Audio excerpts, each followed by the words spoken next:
All right, one and all, we're going to have a remake here. Yes, we had a little bit of a crash. It turns out that the manors are way too OP to the point that the maths does not make sense in the game engine's mind. We head again into Borderland. Game number 2. Cracked leading already.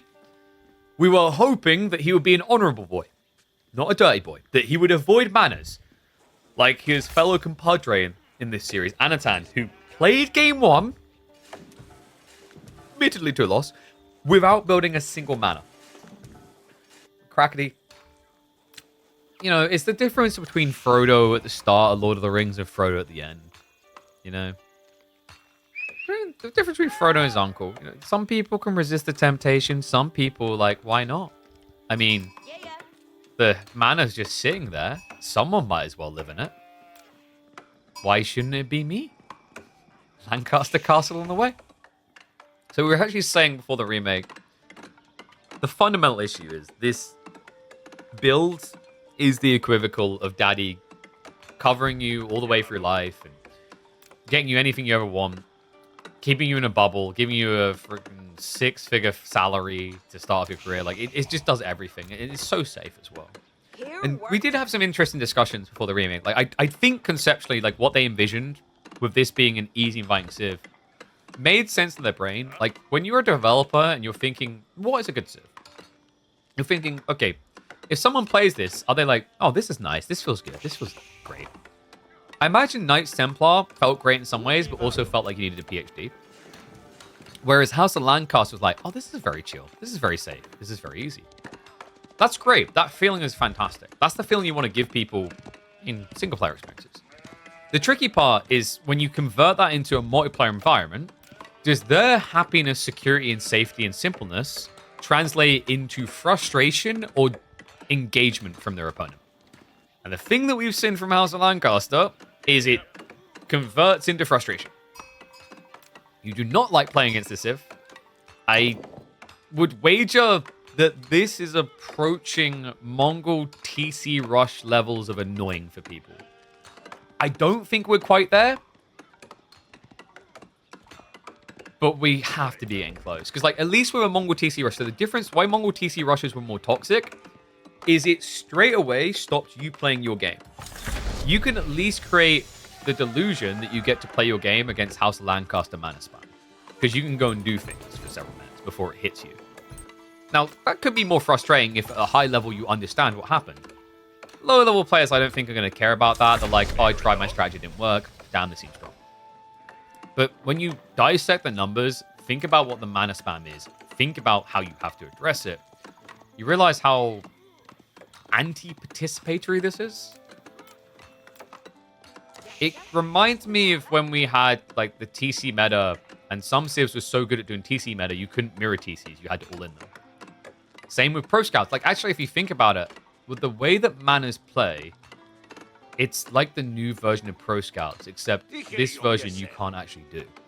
You know when you would play, say, like China against Abbasids?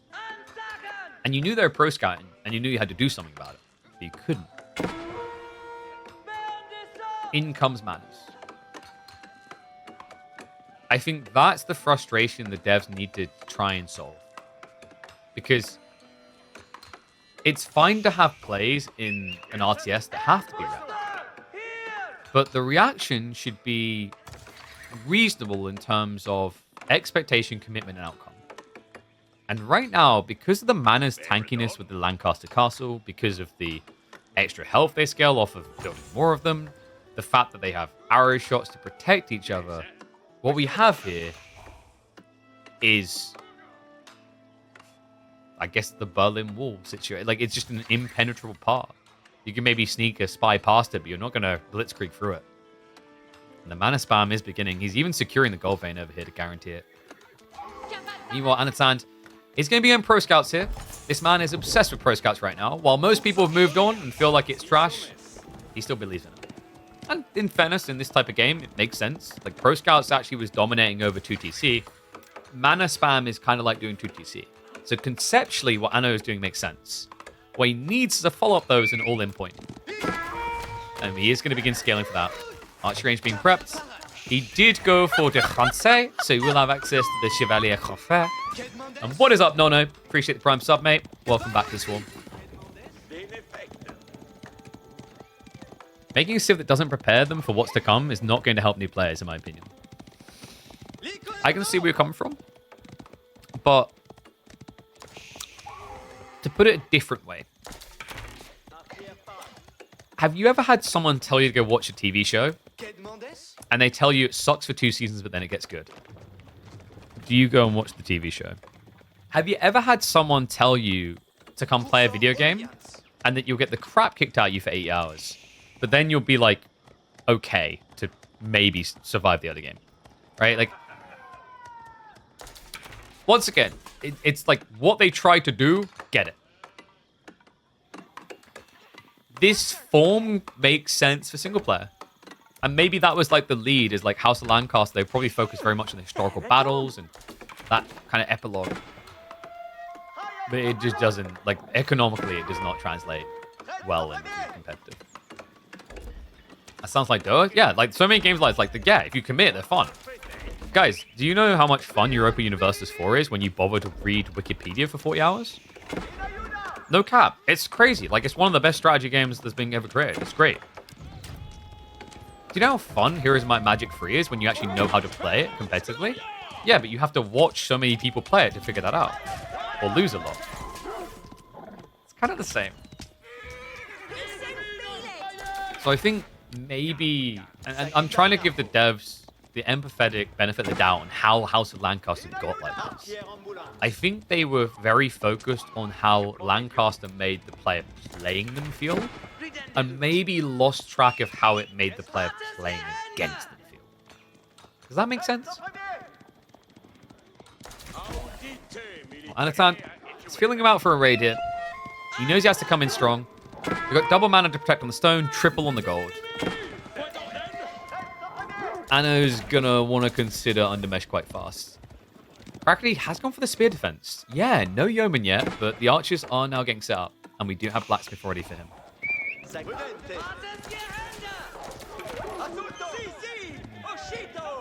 I think the sad reality for this build for Anatan as well is by going pro scouts, you can't really just rush Castle Age, because mathematically the manas pay off too quickly.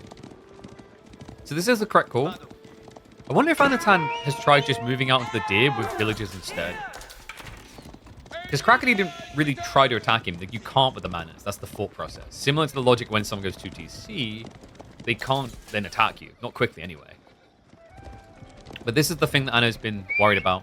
Before the remake, he had a really good timing to start denying manas before this happened. The Demi-Lancers are being summoned. This is 8 cavalry units to give him the front line that right now Crackety doesn't have.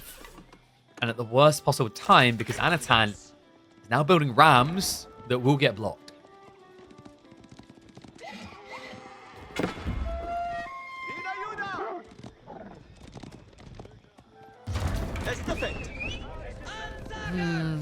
And on top of that, because he already got the first level of mana tech, he increased the health by 200. Why does it increase the health? I can't get over this. 1450 HP. Also, just such a weird number. Rams, they do 200 damage. So it takes like an extra hit than what it should anyway. I mean, maybe the burn makes it okay. I think people are going to get put out playing against this, though. Demi-Lance in the choke point. Nice body blockers. Anatan has to commit to protect the ram. But the mana shots are adding up. The archers are getting targeted. And the Demi-Lancers are going to wrap on top of them here. He cares more about getting rid of the military blob than getting rid of the ram. Doesn't matter if he loses a single mana. It's worth it for this exchange. I know, just trying to do the best he can to actually get that trade out up against the archers. But the Bromen are holding strong. 10 yeomen standing their ground. Archer count is falling fast for Anno. I don't think this is likely to crack, surely. He's going to dive past now, but remember, that means you're diving underneath more arrow fire. Archer mass is dead. He's going to hide inside the ram. More spin being built up. And look at the queue. He has 12 yeomen queued up. He even gets the body blocker. Signal micro there. Chevalier Confrère are going to get a decent fight against this. But their numbers are thinning. as I imagine is Anatan's hairline from the stress of this game. This is not fun.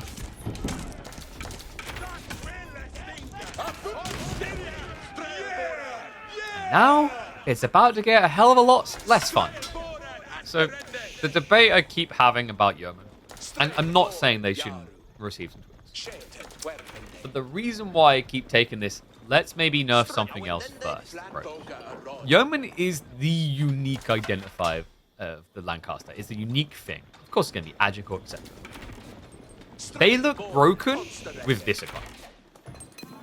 The mana spam has allowed them to get this count in a way that you would struggle to without that extra passive income. But now that we're there, Yeoman are going to look broken. Look at this. He's got cavalry on top of him, and he stands his ground. He doesn't care.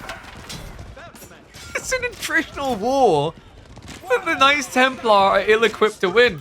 At this rate, it's going to go the way of history. Just go hide in your castles and don't come out.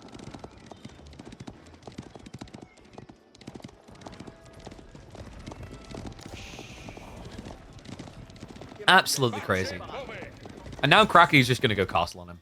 Anatan can at least mirror the timing because he does it a lot quicker.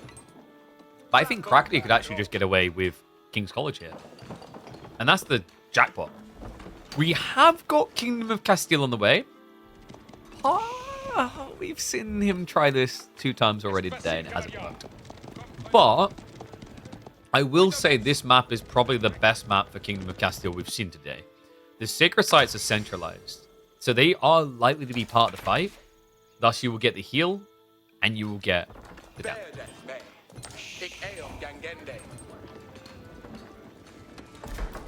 King's College is going to be a big deal. Right out of the gate, it's going to get a 15% discount. So, for example, instead of paying $350 to get your veterancy, you're going to end up paying, what, about I think it's $295?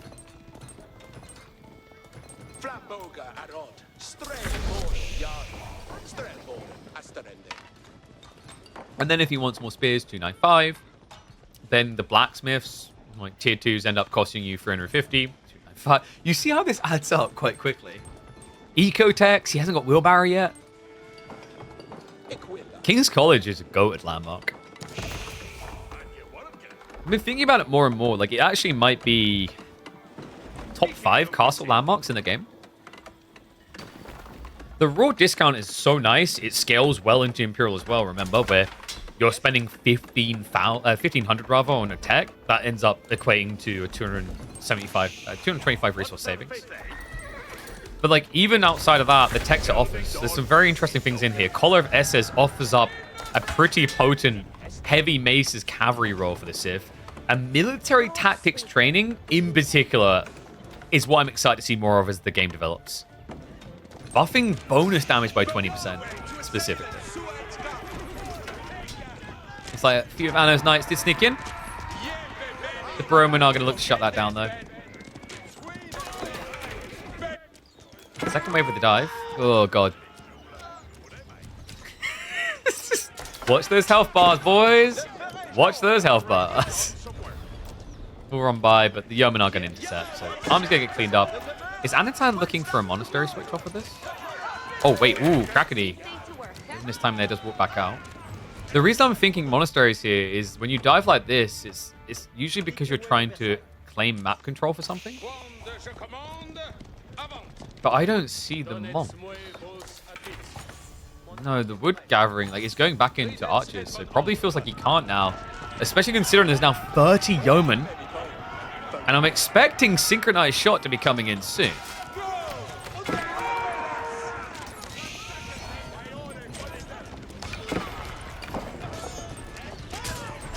Stands his ground. This is just ridiculous that he keeps doing this. You're meant to start a step away. Nope. Gotta stand my ground, brothers. Come on.